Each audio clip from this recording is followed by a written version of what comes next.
नमस्कार, मैं हूं Saurabh Mishra. Only news 24x7 में आपका स्वागत है। हमारे साथ है मानस मिश्रा, वरिष्ठ पत्रकार, और आप सबका स्वागत है ओनली न्यूज 24x7 में एक बार फिर से। भारत में दोस्तों आरक्षण, जो कि सबसे बड़ा कैंसर कह सकते हैं, अब आर्थिक आधार पर लागू कैसे, क्या वो हम बात करेंगे। आपसे अनुरोध है कमेंट्स बॉक्स में बताइए कि क्या अगर वो हरिजन है या फिर दलित है या फिर वो SC ST OBC किसी भी कैटेगरी का है, उसको जितना धन उतना हक, जितना धन उतना हक, मतलब जितना कम धन उतना हक। मानस जी, बहुत बहुत स्वागत है आपका। क्या कहते हैं आप, जो आरक्षण की ये नीति है? देखिए, आपने जैसा कहा ना कि जितना धन उतना हक, मतलब अगर आपके पास कम धन है तो आपको ज्यादा हक मिलना चाहिए। लेकिन यहां पर बिहार में राहुल गांधी ने जो राजनीति शुरू की थी, और राहुल गांधी ने पूरे देश भर में जाति जनगणना करवाने का खेल जो किया, हालांकि मोदी सरकार भी उस खेल में फंसती हुई नजर आई, क्योंकि बिहार में चुनाव था और अन्य राज्यों में भी चुनाव। मानस जी, एक बात बताइए। राहुल गांधी को मैं अक्सर देख रहा हूं, फील्ड में जा रहे हैं, दर्शक भी बताएं, कमेंट्स बॉक्स में बता दें भाई, ये क्या कर रहे हैं? एक हाथ में संविधान की लाल किताब लेकर घूमते हैं। कल ही मैंने देखा, संविधान की लाल किताब लिए थे और उन्होंने कहा कि हाथ में किताब लेकर कहा है, जिसकी जितनी आबादी उसका उतना हक। क्या संविधान ये कहता है कि जिसकी जितनी आबादी उसका उतना हक? क्या ये कहता है संविधान? और वो कह रहे हैं हम संविधान के पालक हैं, बचाव करता है। माफी चाहता हूं, इंटरनेट में कुछ प्रॉब्लम आ गई थी। और जिसकी जितनी आबादी उतना हक, संविधान लेकर कह रहे थे। मानस जी, मैं आपकी प्रतिक्रिया लूंगा, उस समय जो है डिस्कनेक्ट हो गया था। हाँ, आपने कहा कि राहुल गांधी ये बात कह रहे थे। आपको बता दूं, राहुल गांधी देश की जनता को मूर्ख बना रहे हैं। और क्यों, आप थोड़ा समझिएगा इस बात को लेकर। राहुल गांधी कल ही मंच पर, जब मुजफ्फरनगर में बोल रहे थे, वो कल ही मंच पर उन्होंने एक बात कहा बिहार में। उन्होंने कहा कि जो जाति की बात की कि सबको सबका हक मिलना चाहिए, जिसको जितनी आबादी जिसकी उतना हक। लेकिन वहां पर उन्होंने एक बात कही, ईबीसी आप सभी अगर नहीं जानते, मैं बता देता हूं आपको। ईबीसी इकोनॉमिकल बैकवर्ड क्लास, जो कि बिहार में टर्म है, राज्य का टर्म है। जैसे आप केंद्र में बात करते हैं, इसको केंद्र सरकार ने EWS 10% आरक्षण दे दिया है इकोनॉमिकल वीकर सेक्शन को, EWS कह करके। वही राज्य सरकार बिहार में ईबीसी है, इकोनॉमिकल बैकवर्ड क्लास, यानी कि ये ही है आर्थिक आरक्षण में ईबीसी, आर्थिक आरक्षण एक तरह से। तो उस ईबीसी का नाम राहुल गांधी ने मंच पर लिया, यानी कि राहुल गांधी चुप चुप करके, जब उनको लगता है कि किसका वोट चाहिए, उसके बाद उनकी राजनीति शुरू कर देते हैं। अब ये राहुल गांधी, ये व्यक्ति कंफ्यूज है, या ये व्यक्ति इस तरह की दोगलेपंती करता है? मैं इस शब्द का प्रयोग कर रहा हूं। ये दोगलापनी हुआ। इस तरह की दोगलेपंती आप कैसे कर सकते हैं? जब आप उत्तर प्रदेश में जाते हैं तो आपने आरक्षण खत्म कर देंगे, आरक्षण खत्म कर देंगे। मोदी 2024 में आपका हिट हो गया, तब से आप वो लाल किताब लेकर घूमने लग गए। वो लाल किताब आपकी महाराष्ट्र में नहीं चली, वो लाल किताब आपकी हरियाणा में नहीं चली, वो लाल किताब आपकी तमाम चुनाव में उसके बाद नहीं चली। जब कह रहे थे कि नरेंद्र मोदी की इनकी 99 सीटें आई, तो कह रहे थे, कमेंट्स बॉक्स में आप भी बताएं, कह रहे थे साहब जो है हम तो संविधान के बचाव करता है, और हमें जीत गए। इनकी सुप्रिया स्नेत यूं यूं यूं यूं करके आ रही थी जब इन्होंने 99 सीट जीती थी। क्या है, क्या ये दोगलापंती है कि किस तरह की? ये तो दोगलापंती भी नहीं कहेंगे, ये तो अलग लेवल का है। देखिए, आपने एक बात अभी कहा, और मैं आपको बता दूं, बहुत बड़ा ये फैक्ट है, यही सच है कांग्रेस का, कि कांग्रेस पार्टी जो है वो अब तक केवल और केवल झूठ की राजनीति करती रही है और झूठ की फसल बोती रही है।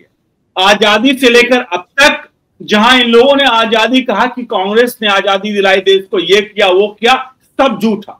अरे इंदिरा गांधी कौन सी आजादी की लड़ाई लड़ रही थी? कौन सी आजादी की लड़ाई राजीव गांधी लड़ रहे थे? और क्या आरएसएस के लोग आजादी की लड़ाई लड़ रहे थे? आखिरकार सुभाष चंद्र बोस, आखिरकार बहुत सारे ऐसे नाम जो भगत सिंह, वीर सावरकर पार्टी के थे। मैं सिर्फ एक उदाहरण दे रहा हूं, आपको बता रहा हूं, मैं आगे तुरंत पॉइंट पे आ रहा हूं। मैं सिर्फ एक बात कर रहा था, इनके झूठ पर ये सारे उदाहरण दिए हमने कि ये लोग, ऐसा लगता है कि आजादी पर इनका कॉपीराइट है। खड़गे आज सोनिया गांधी जाकर के वहां पर अंग्रेजों से लड़े थे इन लोगों ने, ऐसा लगता है कि इन लोगों ने ही आजादी दिलाई, लेकिन असल बात यह है कि ये भारत की संयुक्त लड़ाई थी, जहां पर आखिर में जाकर इन लोगों ने डील कर ली और वो आजादी नहीं, एक पेपर साइन हुआ, पैक्ट साइन हुआ और उससे सत्ता का परिवर्तन हुआ। अंग्रेजों से सत्ता नेहरू को दी गई, जहां सरदार वल्लभ भाई पटेल चुनाव जीता उस वक्त कांग्रेस का। उस वक्त भी गांधी ने क्या कह के सत्ता को कहीं ना कहीं सरदार वल्लभ भाई पटेल, एक चीज लाइन पर सरदार वल्लभ भाई पटेल से नेहरू को छीन ली। तो ये कांग्रेस का चाल, चरित्र और चेहरा है। आपने एक शब्द का, दोगलेपन का इस्तेमाल किया, हालांकि हम इस चीजों को नहीं करना चाहेंगे और इस तरह की चीजें, और कोई गलत नहीं है। आपने एक उदाहरण बहुत अच्छा देसी भाषा में कहा जिससे लोगों को समझ में आए।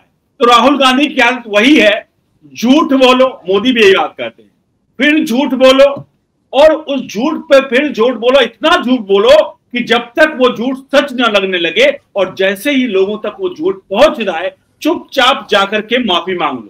और राहुल गांधी इसलिए करते हैं, सुनिए आपको बात को, ये इसलिए राहुल गांधी करते हैं, उनको पता है कि ये सोशल मीडिया का जमाना है। राहुल गांधी किसी मंच से बोल रहे होते, वो वीडियो उनकी वायरल हो जाती है। समझ, बहुत बारीक बात बता रहा हूं, दर्शकों को भी इस बात पे कमेंट रखिएगा। राहुल गांधी की वो वीडियो क्या होती, वायरल हो जाती है, यानी लोगों तक पहुंच जाती कि राहुल गांधी ने ये कहा, राहुल गांधी ने हमारे लिए ये कहा। अब राहुल गांधी वो बात झूठ बोल रहे होते और वो राहुल गांधी वो बात 3-4 मंचों से बोलते हैं। जब लोगों की तरफ से रिएक्शन आते हैं कि राहुल गांधी क्या कह गए, उल्टा बोल गए, ये बोल गए, जैसे राहुल गांधी ने कल कहा कि मोदी को नचवाओ तो नाचेंगे वोट के लिए, ठीक है, मंच पर बोल दिया। तो राहुल गांधी इस तरह के कई ऐसे झूठ बाउंडर मचाते हैं और चुपचाप जाकर के माफी मांग लेते हैं। सुनिएगा, माफी मांग चुपचाप। और क्या होता है कि जब राहुल गांधी चुपचाप माफी मांगते हैं तो वो वीडियो कहीं नहीं जाती है, लेकिन जो वीडियो राहुल गांधी के द्वारा झूठ बोली गई वो पूरे देश में प्रचारित होती है। और यही है कांग्रेस का असली चाल, चरित्र और चेहरा। मैंने बता दिया आपको कांग्रेस का ये सच्चाई। एक आपने बात कही थी सरदार पटेल वाली, कई मतलब सोशल मीडिया पर कई पढ़े पढ़े लिखे लोग इस झूठ में पड़ जाते हैं कि भारत का पहला चुनाव जब हुआ तो उस समय सरदार पटेल की मृत्यु हो चुकी थी, उनका देहांत हो चुका था। तो सरदार पटेल को कैसे प्रधानमंत्री घोषित किया जा सकता है, ये बात सोशल मीडिया पर कांग्रेस पार्टी के प्रवक्ता तक ने कह डाली, लिख डाली है लोगों ने। लेकिन उनको ये नहीं पता कि दरअसल जब अंतरिम सरकार बन रही थी भारत में, उस समय उस अंतरिम सरकार का प्रधानमंत्री एक तरफा चुना जा रहा था सरदार पटेल को, जिसको महात्मा गांधी ने कहा था आपको अंग्रेजी नहीं अच्छी आती है, नेहरू को अंग्रेजी बहुत अच्छी आती है, इस वजह से वो प्रधानमंत्री बन जाएं। अब सवाल उठता है ये कि जब उसी समय कांग्रेस के इस नेतृत्व ने सरदार जी को ठुकरा दिया था, तो क्या चुनाव के बाद वो प्रधानमंत्री बनाते अगर वो जिंदा भी होते? तो ये बात कहते हैं, कई लोगों ने कहा। और कई राइट विंग, मैं राइट विंग लेफ्ट विंग में जा रहा हूं, राइट विंग के लोग जो नरेंद्र मोदी को सपोर्ट करते हैं, उनके भी मुंह पर ताले लग गए थे उस वक्त। लेकिन कई जो रिसर्च करते हैं, जिनको ज्ञान है रिसर्च क्या करना है, इसमें तो बहुत साफ है, अंतिम सरकार बनी थी, तो जो लोग हैं उस पर उन्होंने काउंटर किया, लेकिन बहुत सारे लोगों का जुबान चुप हो गई। तो कांग्रेस अपने चाल, चरित्र और चेहरे को इस तरह से छिपाती है। वापस आते हैं आर्थिक आरक्षण पर। मानस जी, आर्थिक आरक्षण होगा तो किसके किसके पेट में दर्द होगा, सबसे पहले बताइए। आर्थिक आरक्षण लागू, मैंने कहा प्रधानमंत्री मोदी जैसे ही इसको लोकसभा में पास कराएंगे, राज्यसभा में पास होगा, यह कानून बन जाएगा।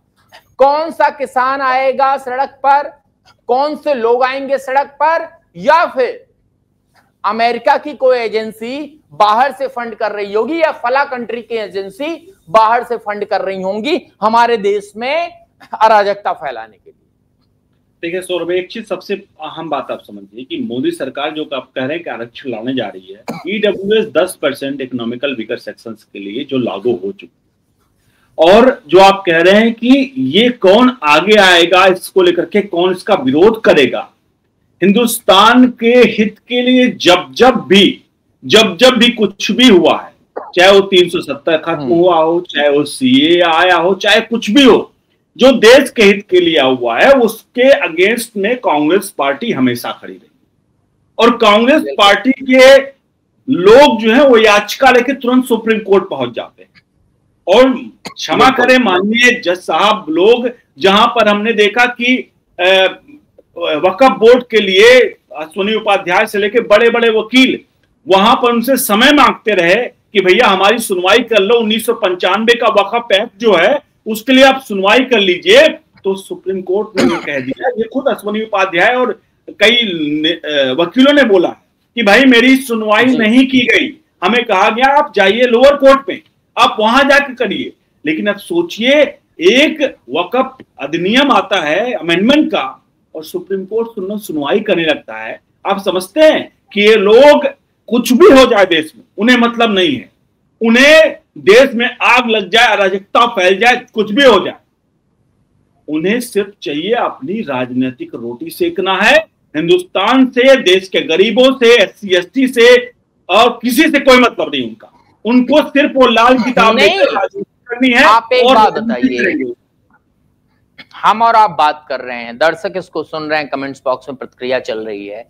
आप एक बात बताइए, आपको याद है एक सुप्रीम कोर्ट ने छोटा सा कुछ आरक्षण पर प्रतिक्रिया दी थी और उसके लिए राहुल गांधी, मुझे याद है 2018 था, 2018 का समय था, राहुल गांधी का मैं ट्वीट देखता हूं, रात के तकरीबन 7-8 बज रहे होंगे। राहुल गांधी कहते हैं कल चक्का जाम होगा, कल भारत बंद होगा, कल वो होगा जो किसी ने नहीं देखा। समझ रहे आप? ये बात कही थी राहुल गांधी ने। अगले दिन सेम वही स्क्रिप्ट, उसी टूल की किट की स्क्रिप्ट हुई थी, रेल रोके गए, कितने दलित, कितने एससी एसटी उसमें मारे गए थे, उसकी जांच अभी भी चल रही है। तो ये लोग तो ये कह देंगे ना साहब कि आर्थिक आधार पर आरक्षण कर दिया, अब आपके हक को छीन लिया। महात्मा गांधी ने, बाबा साहब ने जो दिया था आपको, वो इन्होंने हटा दिया। मैं कहता था संविधान बदल देंगे, संविधान बदल देंगे, संविधान बदल देंगे। नरेंद्र दामोदर दास मोदी ने देखिए, ये देखिए संविधान बदल कर दिखा दिया, आरक्षण को खत्म कर दिया।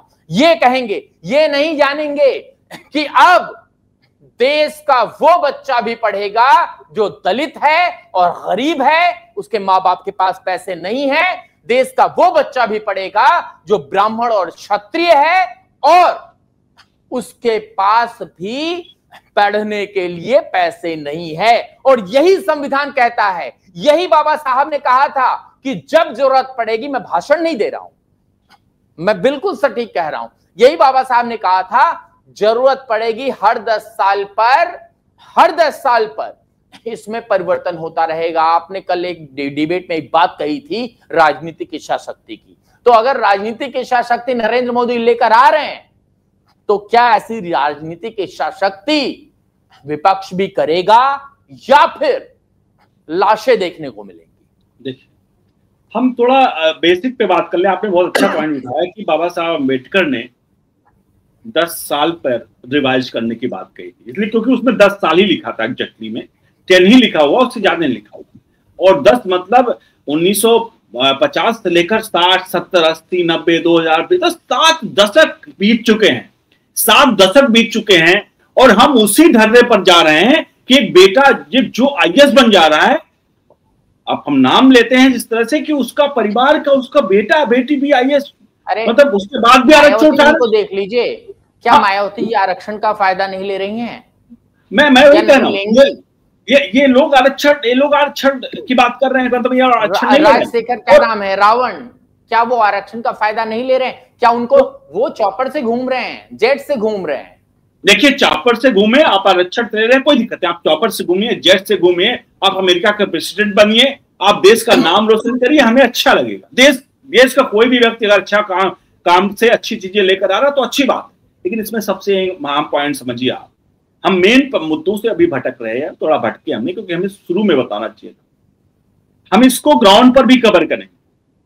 आप जाकर के गांवों की हालत देखिए, आप गांवों की हालत देखिए, आंखों में आंसू आएंगे आपको। आप अगर एक सर्वे करिए गांव में जाकर के, माइक उठा करके, तो आपको लगेगा, घर देख करके, क्या आप महिलाओं से पूछिए, उनसे पूछिए, आप उनका नाम मत पूछिए, सिर्फ पूछिए कि आपके पति कहाँ हैं, लोग कहाँ हैं, आपकी खेती कितनी है, तो पता चला आपको, उनको पता चला कि भाई हमारी खेती तो है ही नहीं, थोड़ी बहुत है, और मेरे पति जो हैं वो मुंबई, दिल्ली या किसी राज्य में किसी जगह पर जाकर नौकरी कर रहे हैं, कहीं सिक्योरिटी की नौकरी कर रहे हैं, कहीं किसी की नौकरी कर रहे हैं, वहां मुश्किल 10,000 12,000 पाते हैं, उसमें से 1-2 हजार रुपए हमें मिल जाते हैं।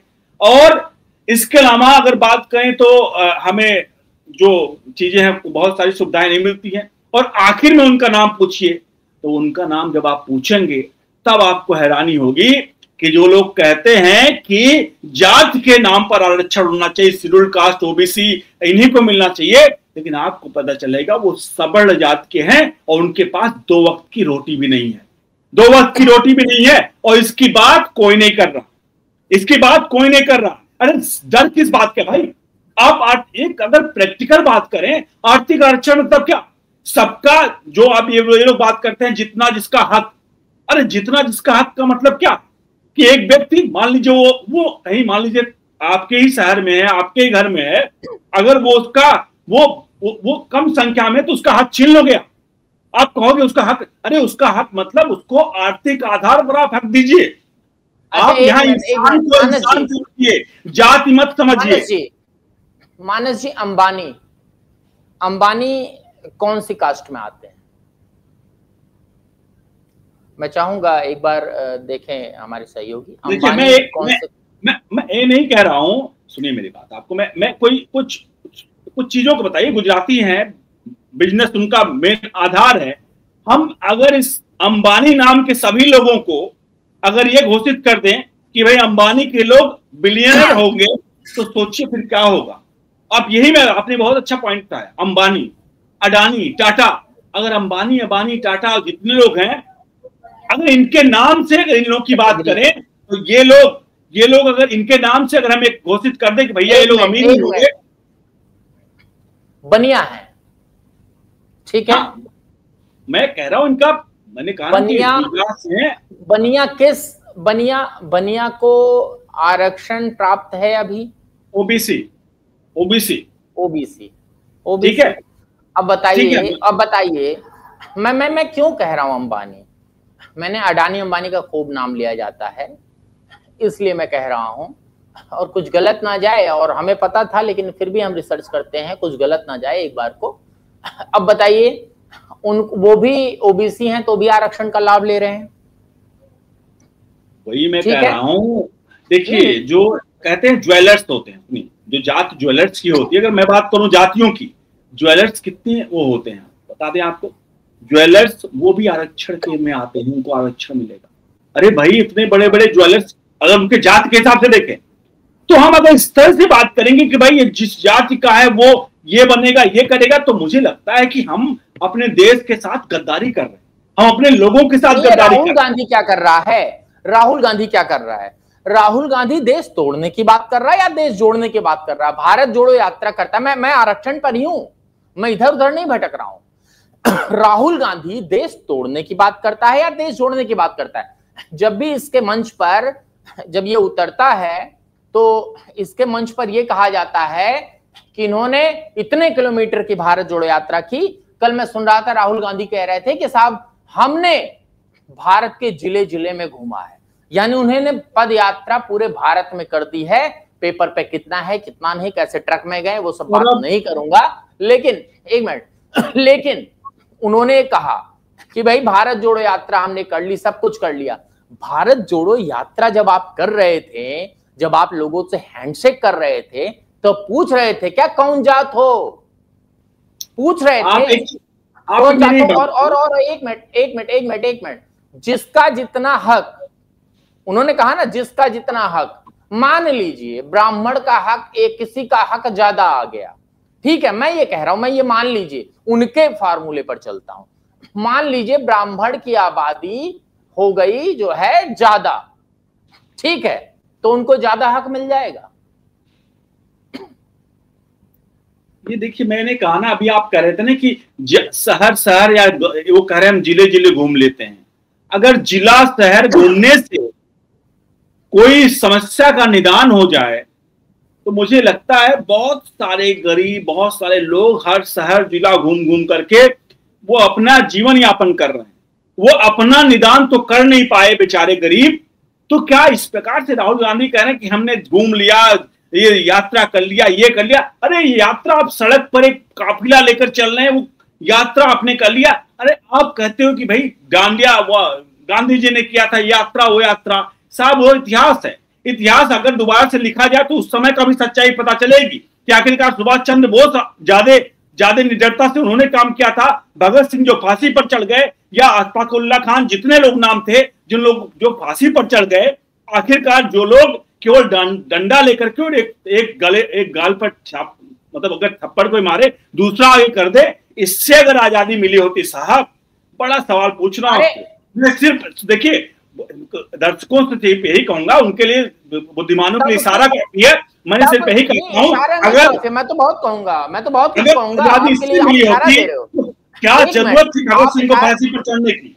आप इशारा दे रहे हो, मैं तो साफ कहूंगा और आज के परिप्रेक्ष्य को ध्यान में रखकर कहूंगा, क्या नरेंद्र सरेंडर कहते घूम रहे हैं, नरेंद्र मोदी ने कूटनीति करके, कूटनीति तो अमेरिका के साथ चल रही ना हमारी, टैरिफ वॉर कूटनीति चल रही है, तो क्या नरेंद्र मोदी अगर नरेंद्र सरेंडर हैं तो गांधी भी सरेंडर थे क्या उनके सामने कि आप एक थप्पड़ मारो तो दूसरा गाल लगा दो? एक मिनट, इस डिबेट को हमें खत्म करना होगा कि मुझे कहीं जाना है। हम बिल्कुल हम डिबेट को खत्म करेंगे, लेकिन मैं जो बात बोल रहा हूं, ओनली न्यूज़ 24x7 चाहता है कि आप इसे अधिक से अधिक शेयर करें। महात्मा गांधी को हमने सरेंडर नहीं बोला, लेकिन जिस तरह से आज बोला जा रहा है नरेंद्र सरेंडर, वो कूटनीति है। जिस समय गांधी जी ने आजादी दिलवाई थी वो भी कूटनीति का हिस्सा था, जैसा कांग्रेस कहती है।